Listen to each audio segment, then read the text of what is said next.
मेरे गुरुदेव की महिमा बड़ी अद्भुत निराली है। मेरे गुरुदेव की महिमा बड़ी अद्भुत निराली है भर जाती वो सब झोली जो जन्मों से ही खाली है भर जाती वो सब झोली जो जन्मों से ही खाली हैं। यहाँ तम की नहीं सत्ता, यहाँ हर दिन दिवाली है। यहाँ तम की नहीं सत्ता, यहाँ हर दिन दिवाली है। भराया लोक अंतर में, नजर में प्रेम लाली है। मेरे गुरुवर शिव त्रिपुरारी, जिनकी महिमा भारी नजर में छा गए हैं के दिल में समा गए हैं। हो मेरे गुरुवर शिव त्रिपुरारी, जिनकी महिमा भारी नजर में छा गए हैं।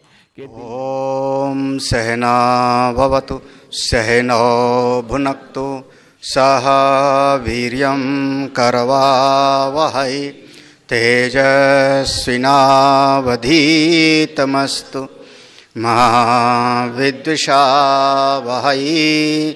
ओम शांति शांति शांति।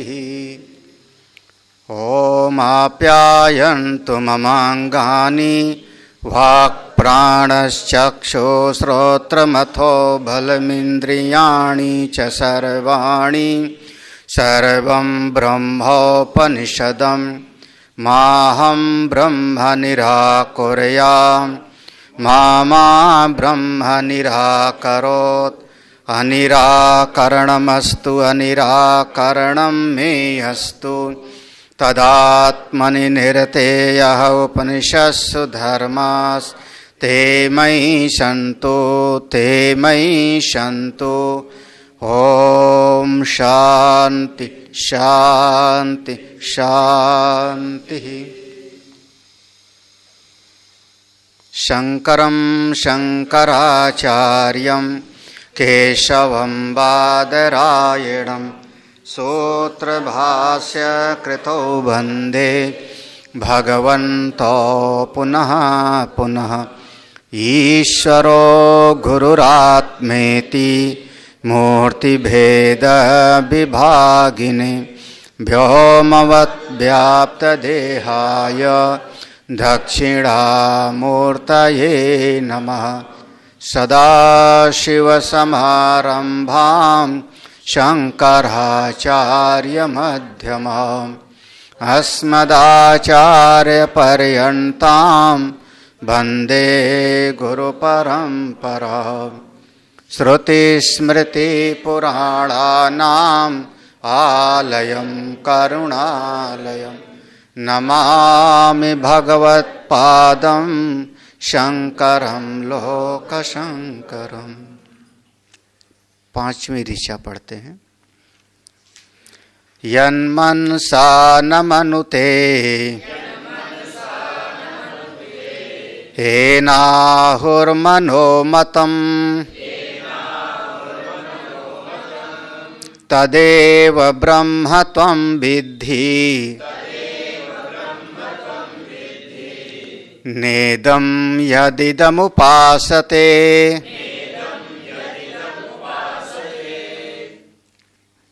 श्रद्धे हमारे स्वामी जी, परम प्रेमास्पद सभी संतजन। यन मनसा न मनुते, सवेरे इस पर हमने थोड़ा सा अर्थ देखा था। जिस तत्व को मन के द्वारा मनन नहीं किया जा सकता, मन उसको विषयीकृत नहीं करता, मन की पहुंच वहां तक नहीं, बल्कि मन को जो शक्ति देने वाला है उसको तुम ब्रह्म जानो, वही आत्मा है। उसको जब जान लोगे तो आपका जीवन शोक मोह के परे हो जाएगा, आनंदित हो जाओगे। आप किसी सीमा में मत फंसो, कोई एक परिच्छिन्नता में नहीं फंसना है, उसको तुम ब्रह्म जानो। भाष्य था हम लोगों को। यन मनसा न मनुते, देखो यन मनसा न मनुते ये मंत्र में है, उसका व्याख्यान होता है। मन किसको कहते हैं? मन है कि नहीं सबके पास? मन है? घर पे रख के आयो मन? मन है कि नहीं है? कितना बड़ा है दिखाओ। अच्छा, लाल है कि पीला है? मन है, लेकिन आप उसको दिखा नहीं सकते हो। अरे बता ही नहीं सकते हो कि मन कैसा है। हाँ, एक छटाक है कि एक पाव का। हार्ट का वजन हो सकता है, हाँ किडनी का वजन हो सकता है ना, लेकिन मन का? तो मन क्या चीज है? अरे आदमी तो यही कहता है महाराज मन बड़ा परेशान करता है, हाँ मन बड़ा पापी है, मन बड़ा चंचल है।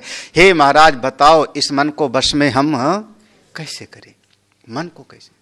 मन के हारे हार है, मन के जीते जीत। आप मन को जीत लो, बेड़ा पार। मन को जीत लो, आपका मन ही बंधन का भी कारण, मोक्ष। एक बात तो पक्का हमको लगती है, एक बात हमको समझ में आती है, ये मन जितना घर में परेशान कर रहा था उतना क्या यहां हो तब भी उतना परेशान कर रहा है? हाँ? अभी महाराज जी कह रहे थे ना गुरुमुखी होना चाहिए। अभी सुन, जब आप हमारे सामने बैठ जाते हो तब मन कितना बाहर भागता है, इतना बताओ। हाँ, मेरे कमरे से निकलते उसके बाद की गारंटी नहीं होती फिर। हाँ, मेरे कमरे से निकले, हमारे उस एरा से आप बाहर आए, उसके बाद आपका मन आप जानो हाँ कि कैसा है। लेकिन मेरे पास बैठते हो उस समय मन थोड़ा शांत रहता है कि नहीं? ये कितना पहचान? हाँ, बस ये इतने तो पहचान है, यही तो उपाय है। तो मन, जैसे कहते हैं ना मन को कैसे शांत करें, तो हमारा इतना कहना है अपने से किसी बहुत श्रेष्ठ के पास बैठो, अपने आप मन आपका शांत हो जाए। हाँ, बस समस्या ये है कि उस श्रेष्ठ का सानिध्य हमेशा मिलेगा नहीं ना। अच्छा, अब आप आकर के मेरे पास ही बैठ जाओ, अब तो महाराज मैं आप ही के पास बैठा रहूंगा, हाँ टलूंगा नहीं। हाँ, तो फिर क्या करेंगे स्वामी जी? ये कुछ लोगों का बड़ा दिल का दर्द है कि आप बैठने भी नहीं देते हो 10 मिनट। बोल दो जो बोलना है, मैं समझ रहा हूं। हाँ, आपके पास बैठ करके जो अपने मन की बात थी मैंने सुना दिया, मन हल्का हो गया, अच्छा लगता है। तो कहते हैं आपके पास, और हम कहते हैं उठो प्रसाद लो जाओ। तो ज्यादा समय बैठने को तो भी नहीं पाओगे ना, तो क्या करो फिर? तो इस ज्ञान को धारण करो कि मन को शक्ति देने वाला कौन है। अपना पूरा ध्यान जब उस चेतन की तरफ ले जाओगे ना, तो चाहे घर में रहो चाहे बाहर रहो जंगल में, आप अपने मन के स्वामी बन जाओगे। हाँ, अभी हम मन के गुलाम हैं। आज की स्थिति यह है कि हम मन के गुलाम हैं। कई बार ऐसा प्रयास करो कि मन कोई बात कहता है और उस दिन उसका कहना मत मानो, मत करो। जबरदस्ती भी करना पड़े तो कोई परवाह नहीं। ये स्वामी रामतीर्थ के जीवन की एक घटना थी कि वो कोई सेब बेच रहा था, उनको सेब बहुत पसंद था खाने के लिए। एक सेब मन में आया, सेब ले लूं, और सेब उन्होंने खरीद लिया। बाद में उनके चित्त में आया कि हमने तो मन के कहना मान लिया, ये तो ठीक नहीं है। तो सेब को ले आए, अपने कमरे में अलमारी पे रख दिया। अब मन कहता है खाओ, और बुद्धि कहती है नहीं, मन का गुलाम नहीं होना है वस्तु। खाया नहीं। एक दिन पूरा दिन उनका अपने मन से लड़ाई होती रही। वो मन बार बार कहता है अब खा लो ना, वो कहते नहीं, हम मन का कहना थोड़े मानेंगे। और 3-4 दिन के बाद में वो सेब धीरे धीरे सड़ गया। जब सड़ गया तो उसको उठा के बाहर फेंका। तब उन्होंने कहा अब हमने अपने मन को थोड़ा साध लिया। मन का गुलाम नहीं हूं मैं, बल्कि मन का स्वामी। आप मन के स्वामी बन जाओ। हाँ, इंद्रियों के स्वामी बन जाओ तो गोस्वामी, गो माने इंद्रिय, इंद्रियों के स्वामी का नाम गोस्वामी और मन के स्वामी का नाम स्वामी। इसीलिए हम लोगों के लिए कहा जाता है ना स्वामी। हाँ, सब महात्माओं के नाम के आगे लगाया ना स्वामी अमुक अमुक। तो स्वामी किसके किसके? आपके स्वामी नहीं है, आप तो हमारा कहना बिल्कुल नहीं मानते हो। हाँ, हम पक्का समझते हैं मेरा कहना मानने लगो तो सब महात्मा बन जाओ। हाँ, मेरा कहना, हम भले कहें कि तुम 10 माला जाप करो, नहीं तो आपका स्वामी थोड़े हूं मैं। अच्छा, क्या पेड़ पौधों का स्वामी हूं मैं? ना पेड़ पौधों का स्वामी हूं, ना आपका स्वामी हूं। स्वामी किसका हूं? अपने मन का। हम आपके मन से नहीं चलते, हम अपनी मौज से चलते हैं, इसी का नाम है स्वामी। तो मन के स्वामी बनो। तो मन है क्या? पहले समझोगे तब तो ना। मन किसको कहते हैं? मन किसको कहते हैं? जब तक समझोगे नहीं तब तक आप उसके नियंत्रण में प्रयास कैसे करोगे? तो मन क्या है, पहले इस पंक्ति देखना। पहले मन की परिभाषा कर रहे हैं, बहुत ध्यान से समझ। मन इति, मन इति कह दिया ना, तो मन क्या है वो समझाना है। मन इति, इति धन अंतःकरणम, वहां पर संधि विच्छेद करो, इति धन अंतःकरण। तो मन इति, अब मन को हम समझा रहे हैं मन क्या है। तो कह रहे अंतःकरणम बुद्धि मनसो एकत्वेन गृह्यते मनुते अनेन इति मनः सार्वकरण साधारणम सार्व विषय व्यापकत्वात्। इतना क्या है मन? करें अंतःकरण की एक वृत्ति है, अंतःकरण का एक हिस्सा है। आपके भीतर 4 चीजें हैं, उसको हम करें अंदर की मशीन, अंतःकरण। जैसे बाहर की मशीन और अंदर की मशीन। तो अंतःकरण आपके भीतर की एक मशीन है जो आपको दिखाई नहीं पड़ रही है। उसमें 4 चीज है, मन, बुद्धि, चित्त और अहंकार। और चारों को, चित्त को हम कहते हैं एक मन का हिस्सा है और अहंकार बुद्धि का हिस्सा है। तो मुख्य रूप से 2 चीज हो गई, 2, मन और बुद्धि।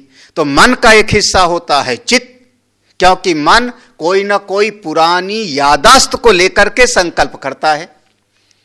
और बुद्धि का हिस्सा है अहंकार, क्योंकि बुद्धि कोई कार्य करती है तो अपने अहम को जोड़ लेती है, देखो मैंने कितना बढ़िया काम किया।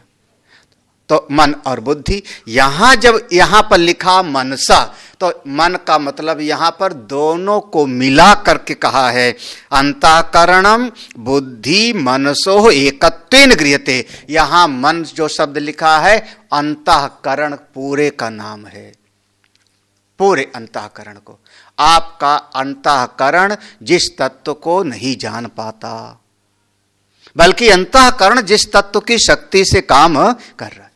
अब समझो मन क्या है, तो करे मनुते अनेन इति मनः।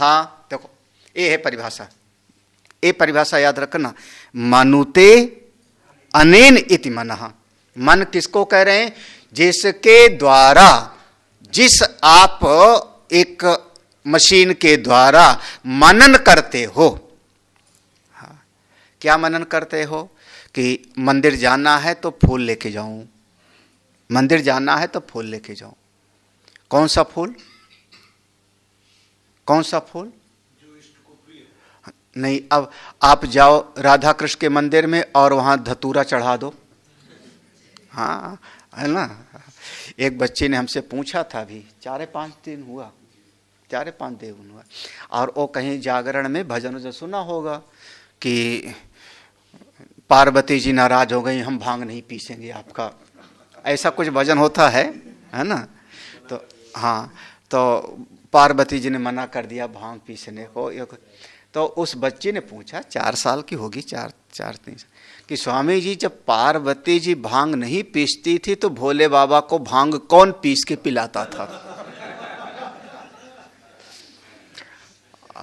अब बड़ा नहीं था मतलब, हाँ, जब पार्वती जी भांग नहीं पीसती थी तो कौन भांग पीस के पिलाता था? तो हम तो फिर महाराज हमारी बुद्धि को उसने फंसा दिया। तो फिर हमने जो उत्तर दिया उस बच्ची खुश हो गई हमारे उत्तर से। हम तुमको बताएंगे नहीं कि क्या बताया था लेकिन हमने जो समझाया वो बच्ची भी खुश, उसके माँ तो हमने उसको समझा दिया, वो समझ। तो जिस अपने भीतर की एक मशीन है जिससे आप विचार करते हो ना कि आज माँ भगवती दुर्गा जी के मंदिर में जाना है तो गुड़हल का फूल लेके जाऊं, आज हम गणेश जी की पूजा करने जा रहे हैं तो उनको लड्डू पसंद। कहीं ना कहीं ऐसा सोचा ना आपने, कहीं ना कहीं से सोचा। तो जहां पर सोचते हो जिस मशीन से, उसी का नाम है मन। मनुते अनेन इति मनहा, मनुते अनेन।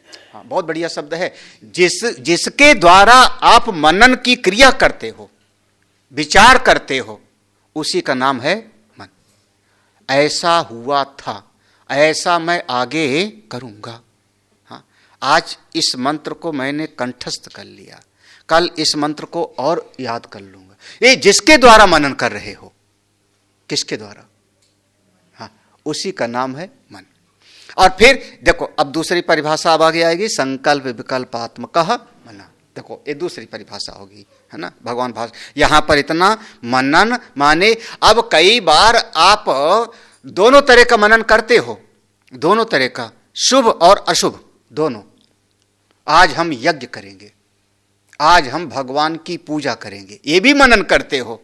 और ये भी मनन करते हो कि दुश्मन को कैसे निपटाऊं, देखो ये भी मनन करते हो, है ना। लेकिन किसी न किसी भीतर की एक मशीन से आप मनन कर रहे हो, उसी का नाम है मन। पहले मन को समझो कि मन हम किसको कह रहे हैं। जिस मन के द्वारा आप दिन भर विचार करते हो, सोचते हो, ऐसा हुआ था, ऐसा हो रहा है, ऐसा मैं करूंगा, हमारे साथ ये अच्छा हुआ, हमारे साथ अच्छा नहीं हुआ, इसने हमको सुख दिया, इसने हमको दुख दिया, ये जिससे मनन कर रहे हो उसी। अच्छा एक बात और देखो, जब ये मन रहता है तभी आप सुखी दुखी होते हो, और मन थोड़ी देर के लिए सो जावे तो, अब गहरी निद्रा में देखो वो मन ही सोया है। जब आप सोने के लिए गए, कमरे में लेट गए, तो मन आपका सो गया, मन सो गया। और अब मन सो गया तो आपके सामने रसगुल्ला रखूं, हाँ, या आपको ऐसे चाकू निकाल के ऐसे चमकाऊं, हाँ, कैसे करोगे? रसगुल्ला से आप खुश नहीं होंगे, चाकू से आप भयभीत नहीं होंगे। क्यों? क्योंकि आप सो गए। अच्छा, हम महात्मा लोग, महाराज हम प्लेटफार्म पे सोए हैं, दिल्ली के तो प्लेटफार्म पे जब कभी सोते थे तो अपना झोला सिर के नीचे रखते थे, क्योंकि कोई रात में मार न देवे। तो दिल्ली का प्लेटफार्म नंबर 7 था महाराज, हम सोए थे और सवेरे उठे तो चप्पल ही गायब हमारी। हाँ बिल्कुल, सिर के नीचे से वो चप्पल गायब। कहते हैं ना, सोया मरा बराबर। सोते समय क्या हो गया था? मेरा मन सो गया था। मन सो गया था तो ना सुख ना दुख, ना अपना ना पराया, कुछ नहीं। जैसे जगे मन जग गया। देखो आप कहते हो कि मैं जग गया, ऐसे कहते हो ना, मैं जग गया। हाँ, असल में जगह कौन? मैं तो पहले भी था, मैं तो पहले भी था। जगह कौन? मन जग गया। जब मन जग गया तो तुरंत आपने कहा, अरे मेरा चश्मा कहां है, मेरा पानी कहां है, हाँ, टार्च कहां है, उठ जाओ जल्दी जल्दी, अब जो है पूजा का समय हो रहा है। कौन कह रहा है? अब मन। ये जो सब कुछ सारी झंझट का जड़ ये मन है। हाँ, तब ऋषियों ने कहा मन के हारे हार है मन के। मनुते अनेन, इतने दूसरा देखो ना, यहीं से लिया था हमने, एक दिन बताया था। सार्व कारण साधारणम, ये दूसरा है ना। जैसे इस पर विवाद है, कई लोग जो है इंद्रियों को साधारण करण और मन को असाधारण करण कहते हैं, लेकिन यहां पर भगवान भाष्यकार ने कहा सार्व कारण साधारणम। ये मन हमारा जितनी इंद्रियां हैं, अब शब्द को सुनना है तो कान की जरूरत पड़ेगी, लेकिन मन कान से लगेगा तभी सुनाई पड़ेगा। नेत्र से रूप रंग देखेंगे, लेकिन मन लगेगा नेत्र से तभी हमको दिखाई पड़ेगा। तो मन को सब इंद्रियों के साथ जोड़ा तो सर्वकरण, देखो सर्वकरण माने पांचों ज्ञानेंद्रियां और पांचों कर्मेंद्रियां सबके साथ जुड़ता है, इसलिए ये साधारण करण है। साधारण करण माने अब मन ने कहा कि उंगली हिलाओ तो हमने उंगली हिलाना शुरू कर दिया, मन ने कहा चलो तो हमने चलना शुरू कर दिया। सार्व विषय व्यापक। अच्छा मन कैसे, अच्छा मन कहां रहता है? मन, हाँ, जो मनन करता है उसका नाम मन, जो सुख दुख देता है उसका नाम मन। सुषुप्ति में मन सो गया तो हम सुखी दुखी नहीं हुए, सब में रहे। तो मन रहता कहां है? वो तो उसको देख लिया इसीलिए बोल रहे हो। मन कहां रहता है? यहां रहता है कि दिल में रहता है कि बुद्धि में, दिल में कि दिमाग में? मन कहां रहता है? अगर आप इतना कह दो कि मन यहां रहता है ना, तो मैं आपके पांव को सुई चुभाऊं फिर छटपटाओगे, यही ना? क्यों? क्योंकि वहां पर जो महसूस हुआ, सुई चुभने का महसूस हुआ, तो मन वहां पर भी है। हाँ, अरे जरा सा हाथ ऐसे तवे पे लग जाए, देखो तुरंत तो आप, हाँ, अच्छा हाथ तवे पे लगा तो उस समय पोथी उठा के पढ़ना कि हाथ जल रहा है, क्या करना चाहिए। सोचा है? विचार करते उस समय गुरुजी से पूछते हुए, गुरुजी हाथ जल रहा है बताओ क्या करूं? उस समय आप झटके से हाथ हटा लोगे, यही ना? झटके से हाथ अपने आप हट जाएगा। क्यों? ये मन सब जगह पर है। सार्व विषय व्यापकत्वात्, ये मन सार्व विषयों में व्याप्त है, पूरे आपके शरीर में मन रहता है। मन सर्वव्यापी है, एक स्थानीय नहीं है, एक जगह नहीं है मन। हम मन उसको कह रहे हैं जो केवल बुद्धि में नहीं है, हाँ, मन सब जगह पर है, उसकी वृत्तियां व्याप्त रहती। देखो तीसरा, अब ये बात सब जगह कैसे रहता है मन? तो कहते श्रुति कहती है। देखो वेद का मंत्र पढ़ दिया, कामा संकल्पो विचिकित्सा श्रद्धा अश्रद्धा धृति अधृति ह्री ध्री भी इत्येतत् सर्वं मन एव इति श्रुते। ये देखो इति श्रुते, वेद में ऐसा कहा है। क्या कहा है? ये जितनी कामनाएं होती है मन में, काम माने कामनाओं का मूल कौन है? मन।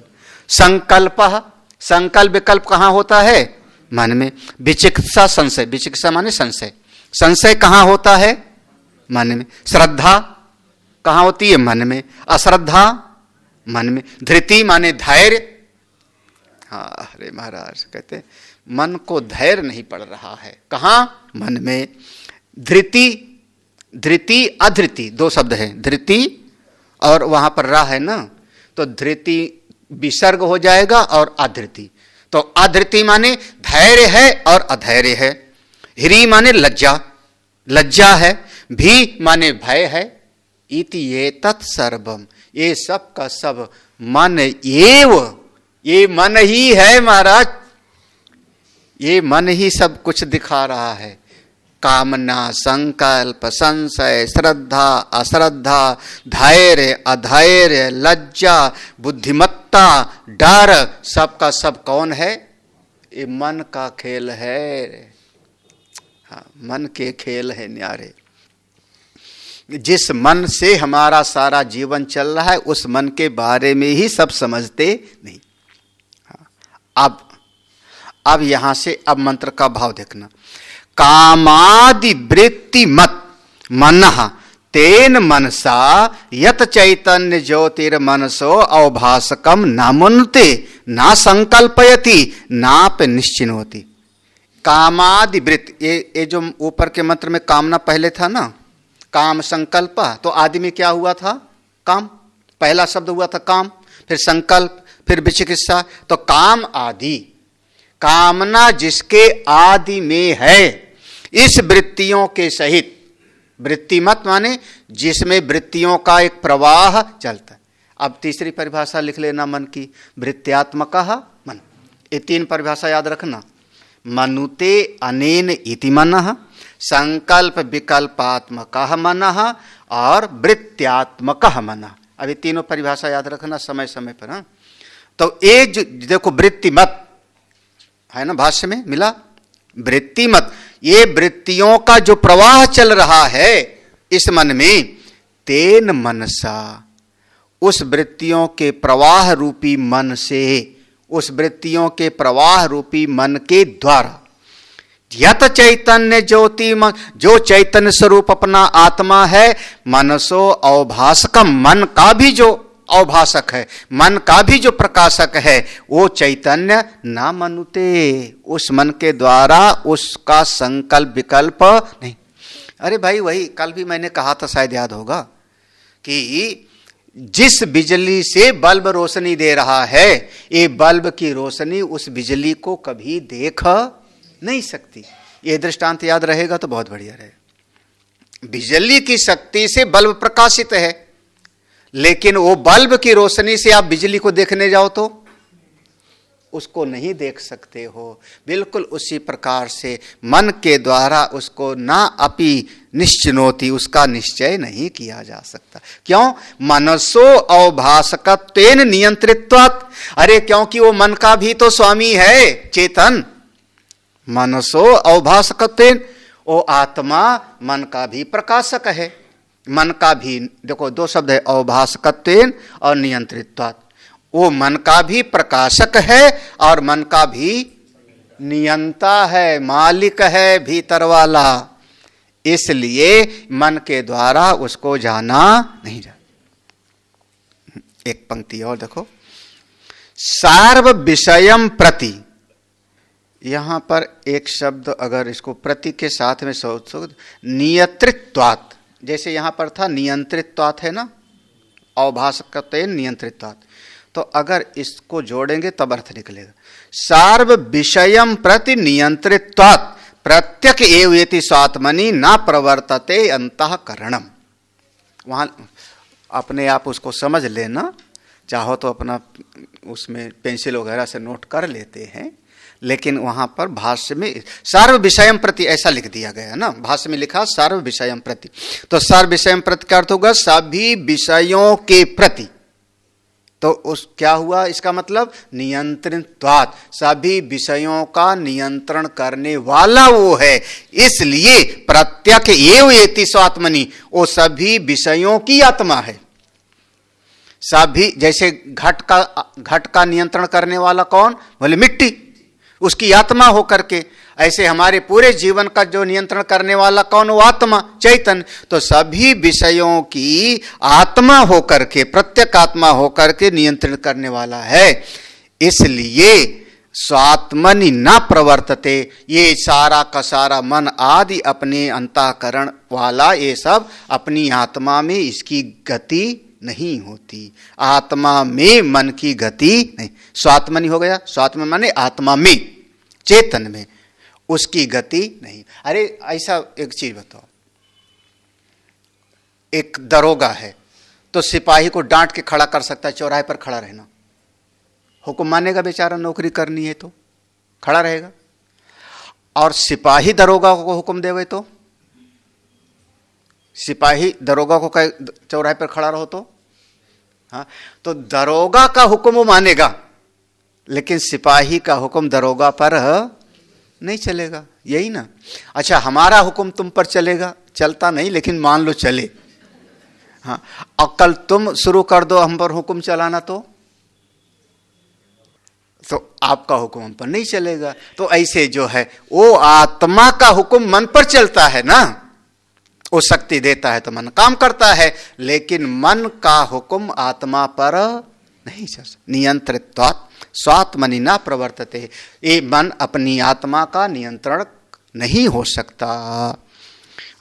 हाँ, क्यों भैया नहीं हो सकता? अंतस्थेन ही चैतन्य ज्योतिषा उभासित मनसो मन सामर्थ्यम।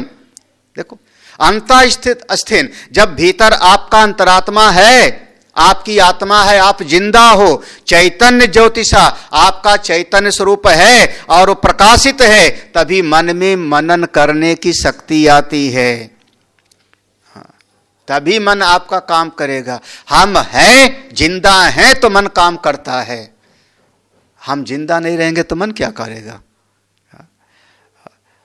तेन सवृत्तिकम मनो, इस मन के द्वारा जो आत्मा की शक्ति से मन काम कर रहा है, ये वृत्तियों वाला मन, विचार के प्रवाह करने वाला मन, तेन सवृत्तिकम मनः, इस मन के द्वारा एन ब्रह्मणा मतम विषयीकृतम व्याप्तम आहु कथयन्ति ब्रह्मविताः, इस मन के द्वारा ब्रह्मणा मतम विषयीकृतम, ये जो मन के द्वारा उस परमात्मा को नहीं जाना जा सकता, विषयीकृत नहीं कर पाता, और वो आत्मा सब में व्याप्त है, वो सब में व्याप्त है। एन ब्रह्मणा, ओ ब्रह्म, मतम माने उस आत्मा को सब पता है, विषयीकृतम व्याप्तम, वो मन आत्मा मन की एक एक वृत्ति में व्याप्त है। याद रखना, ये थोड़ा सा ऐसा शब्द है, मन की वृत्ति उसको नहीं जान सकती, लेकिन वो ब्रह्म मन की एक एक वृत्ति में व्याप्त। एन ब्रह्मणा, जिस ब्रह्म शक्ति के द्वारा, देखो वहां से देखो ना, तेन सवृत्तिकम मनो, उस आत्मा के द्वारा ही शक्ति मिलने पर ये वृत्तियों का प्रवाह वाला हुआ मन, और फिर एन ब्रह्मणा, उसी ब्रह्म शक्ति चेतन के द्वारा मतम विषयीकृतम व्याप्तम, ये मन की एक एक वृत्ति उसमें व्याप्त है, उसी तत्व को हम कहते हैं कथयन्ति ब्रह्मविदा, उसी तत्व को ब्रह्मज्ञानी लोग ब्रह्म कहते हैं। किसको? जिसको मन की वृत्तियां नहीं जान सकती, लेकिन जो चैतन्य मन की एक एक वृत्ति में व्याप्त, उसी को हम तस्मात्, इसलिए। अब वो पहले वाली पंक्ति यहां पे लगा लो, तदेव मनस आत्मानम प्रत्यक्ष चेतयितारम ब्रह्म विद्धि, इसलिए तो मन का भी जो आत्मा है, तदेव, वही कौन? मनसा मन का भी आत्मा, मन को भी शक्ति देने वाला, प्रत्यक मन का भी आत्मा, चेतयितारम, मन को चैतन्य बनाने वाला, उसी को तुम ब्रह्म जान। नेदम इत्यादि पूर्ववत, पूर्ववत माने पहले के जैसे समझ लो, जैसे पहले वाले मंत्र में पढ़ाया था कि नेदम यदिदम उपास, ये जो तुम एक रूप की उपासना कर रहे हो, ये रूप केवल रूप वह ब्रह्म नहीं है, बल्कि वो चेतन तत्व ब्रह्म है। आज यहाँ पर विश्राम देते। ओम पूर्णमदः पूर्णमिदं पूर्णात् पूर्णमुदच्यते पूर्णस्य पूर्णमादाय पूर्णमेवावशिष्यते। ओम शांति शांति शांति। हरि ओम। श्री गुरुभ्यो नमः। हरि ओम।